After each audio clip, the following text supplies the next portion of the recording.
Oh, hi, it's on.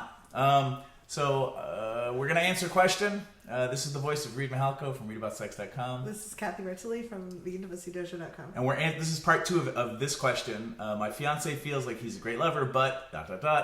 He could use a bit of help revving up my engine. How do I teach him how to do that without making him feel like he's not a great lover? And we were talking about, in the previous video, we were talking about, you mentioned that sometimes we can take responsibility for our own, like bringing our own knowledge. So I'd love to hear more about that. Yeah. I don't know what to say. What are you going to say? Well, part of that, I think, in the last video, we suggested taking some classes. Mm-hmm. And it's not just, like, sometimes it's very common for, I think women especially, but people to like, oh, my partner's responsible for knowing what turns me on and for doing that. And sometimes knowing ourselves is a really powerful way of starting that dialogue. So whether you touch yourself and learn, like, explore with yourself, have an exploratory night with yourself, like, wow, oh, okay, I like gentle touch, or I like being gripped. When we know what we like, what our body responds to in different moods, when we can articulate that, we can start helping our partners be rock stars, and we can start feeling better. But a lot of times I think we're like, oh, you're supposed to know. And I think there's a lot of societal pressure that if you really loved me, you'd know what I needed. Mm-hmm. Even if I don't know, you're going to teach me. And I think that was a long time, because women would often come to marriage as virgins, and the man was supposed to have experience that they literally didn't know. There was no education. There was no... Yeah, and they weren't really even talking about the clit back then. Yeah, like it wasn't even in the medical journals at times. Yeah. But like, the more... We're not, thank God, in that time anymore, but there is that side of like, I'm supposed to be innocent and pure and not know anything. And that's, sorry, bullshit. Like, get a book, read, Google stuff. Why are you apologizing for saying bullshit? We swear on this channel all the time. Oh, we do. Fuck. No, but I'm like, go out and find stuff, discover it, because we spend more time researching the daycare we're going to go to or the car that we're going to drive than we do understanding how our bodies work. Where this becomes challenging is, and I'm not saying that this question, and thank you for sending in questions. Yeah, please send us some questions.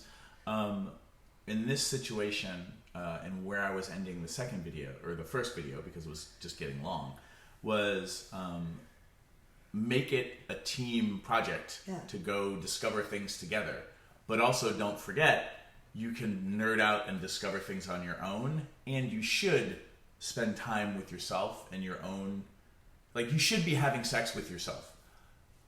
You can have whatever beliefs you want to have about that. I'm just going to say, if you're looking at becoming like fully realized, whatever that means, having more pleasure, more choice in your life, with all the sex negativism and shame that's heaped onto pleasure, and certainly like masturbation and whatnot in American culture. Maybe you grew up in a family or in a culture where it's different. Probably not.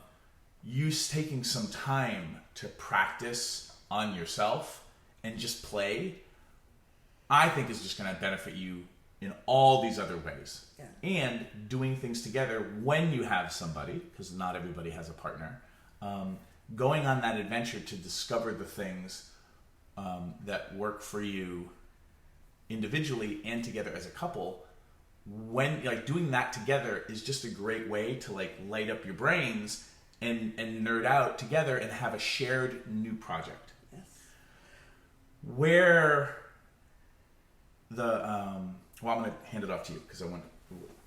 Well, I have some other thoughts, but like, I think knowing yourself, like being responsible for your own turn on and being responsible for how your body feels, is really powerful. I've read a number of books that talked about that. We're responsible for our own pleasure, our own experiences, and it's great if other people want to participate in that. But owning our own responsibility about that, reclaiming that knowledge or finding the knowledge, and then asking for what we want, which is another topic I'd like to come back to if you want to add anything to this. But I'd like to talk about actually using our words, because I think a lot of women especially are not good at, we're taught to always be wowed by what our partner does. Yeah. And I'm not going to say it's not just women, it's just people in general.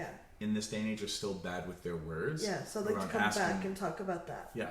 where I want to bring this video in for the landing is how you discover things for yourself. Just be mindful, because the trap is you start thinking you're doing more work on yourself than your partner, which means you're keeping tabs.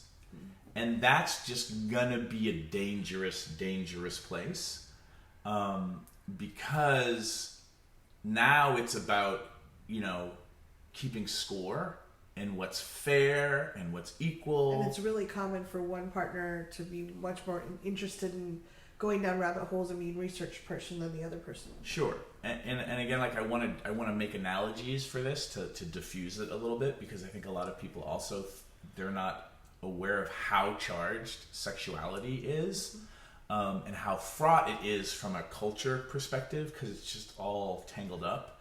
But, if you enjoyed, wine, and your partner nerds out on wine, nerds out on it, what I would do is to be like, oh, I'm glad that wine nerdery is bringing you joy.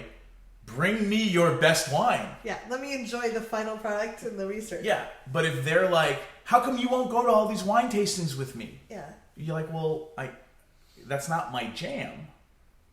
But how can I help you get more joy and pleasure out of all the wine nerdery you're doing? Yeah. And then what can we bring back to us so that we have a shared celebration, a benefit that isn't about keeping tabs or score? Yeah.